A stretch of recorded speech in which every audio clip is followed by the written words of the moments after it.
Welcome back to High Stakes. I'm Kevin, the newest member of the team. Elevate your betting strategy by subscribing to our channel, ensuring you never miss out on our daily content. For exclusive access to premium betting picks, join our Patreon. Find the link in the comment section below. Stay ahead with High Stakes. Louisiana Tech versus Florida International. Neither team is going to dominate, so do not run to your sportsbook and bet this game. It just seems that the Bulldogs are the better team after watching the Panthers completely get dominated and give up 45 points and lose straight up despite being a 12.5-point favorite in their own building last week.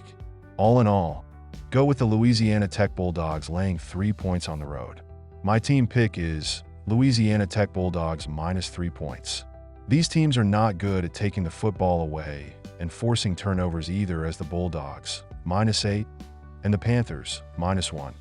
are having a negative turnover ratio through the first month of the regular season. They also are not getting in field goal range enough to get the opportunity to put points on the board and are instead settling to punt the football. Go with under 51.5 total points to be scored in this game. Stanford versus Clemson. Their offense has stumbled on the road, being held to 17 points or less by their opponent in 2 of their last 3 games, so they may not have the firepower to mount a comeback if they find themselves down early in Clemson.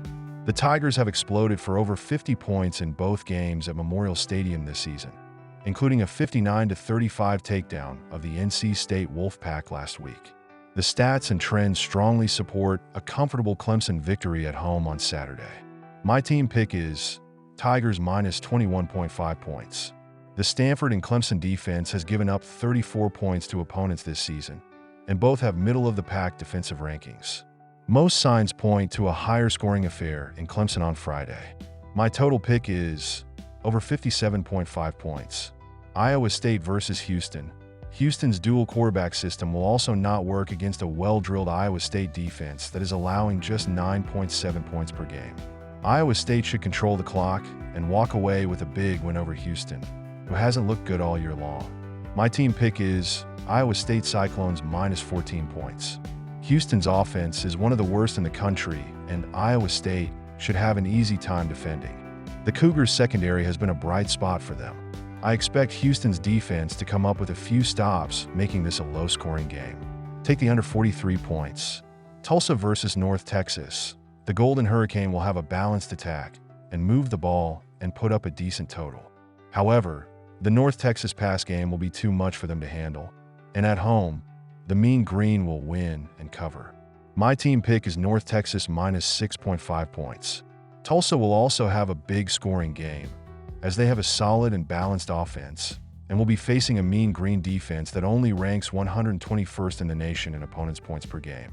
Look for a barn burner in this AAC matchup, which means the over is the way to go. My team over 68.5 points.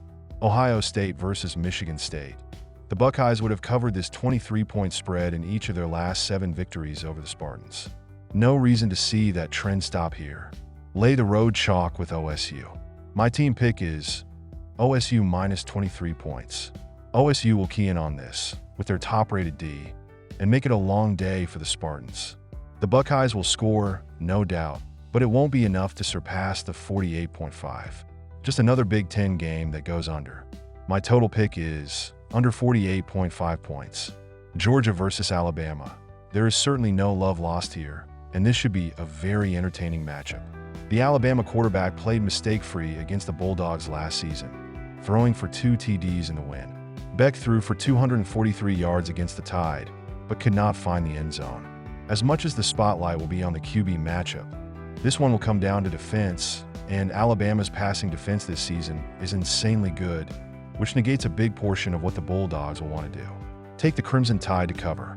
The Bulldogs are looking to get at Milroe and make him pay for last season, so the pressure will be on the Crimson Tide QB for the first time this year.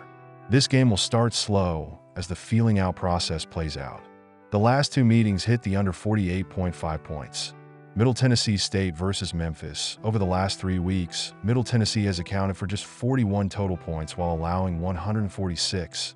And with the Tigers' offense rolling all season long, including almost 700 yards a week ago, expect them to win the battle there and ultimately dominate en route to a surprising 4-1 record on the season. My team pick is Memphis minus 25.5 points.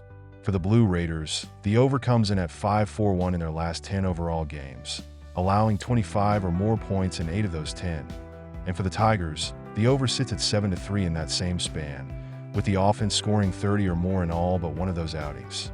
So look for the offense to dominate this one in what should be a fun contest.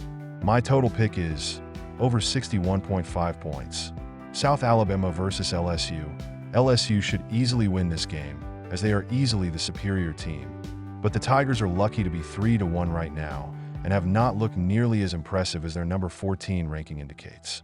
While LSU will likely win this game by a couple of scores, the Jaguars' offense will keep them within 3 touchdowns against a Tiger team that even lets FCS schools score on them. My team pick is South Alabama plus 22 points. While LSU's defense has looked shaky, QB Garrett Nussmeier looks ready to fill the shoes of Jaden Daniels and has been absolutely elite through the first 4 games, with the team scoring at least 34 points in each of their last 3 contests coming into this one. My total pick is over 65.5 points. New Mexico versus New Mexico State. New Mexico's offense has been more alive, as New Mexico State's offense is averaging just 11.7 points in their previous 3 games. All in all, go with the New Mexico Lobos to continue their control of the Rio Grande rivalry game by covering the spread. My team pick is New Mexico Lobos minus 9 points. The Lobos' offensive line has not allowed a singular sack, while the Aggies have given up 3.3 total sacks per game, meaning these quarterbacks are going to be able to step up and not expect to be pressured. Go with over 54.5 points in this game as the better play here. Cincinnati versus Texas Tech. Texas Tech is also going to be a much harder team to face than Houston was last week, and the difference in offense may be a shock to the Cincinnati defense. The Bearcats have been able to stop a lot on defense, except for the pass, which Texas Tech has excelled in this season. It will be a close game, but I have to give it to the home team with the stronger offense. I am siding with the Texas Tech Red Raiders at minus 2.5. In that loss for the Bearcats against the Panthers, the final score was 28-27, which is pretty close to this line. So with Texas Tech grabbing a few more points, I will side with the over. Take the over at 58.5 points. Cincinnati versus Texas Tech. Texas Tech is also going to be a much harder team to face than Houston was last week, and the difference in offense may be a shock to the Cincinnati defense. The Bearcats have been able to stop a lot on defense except for the pass, which Texas Tech has excelled in this season. It will be a close game, but I have to give it to the home team with the stronger offense. I am siding with the Texas Tech Red Raiders at minus 2.5 points. Texas Tech has a better overall offense and slightly better defense than Pitt, and I believe we should see a similar score to that game, with the Red Raiders finding a few more points. In that loss for the Bearcats against the Panthers, the final score was 28-27, which is pretty close to this line. So with Texas Tech grabbing a few more points, I will side with the over. Take the over at 58.5 points. Washington State versus Boise State. In their last game, they trailed by 2 touchdowns late in the 3rd quarter. So they've proven that they don't have quit in them, and that they are willing to play all out until the final whistle. The last 2 meetings between the schools were determined by a 3-point margin. I think this one stays close. Take Washington State plus 7.5 points. The Broncos have scored at least 34 points in each of their games, and the Cougars have put up 37 points or more in 3 of 4 games. Between the 2 teams, there have been 5 games that have hit the over this season. They combined for 91 points when they last met. My total pick is over 63.5 points.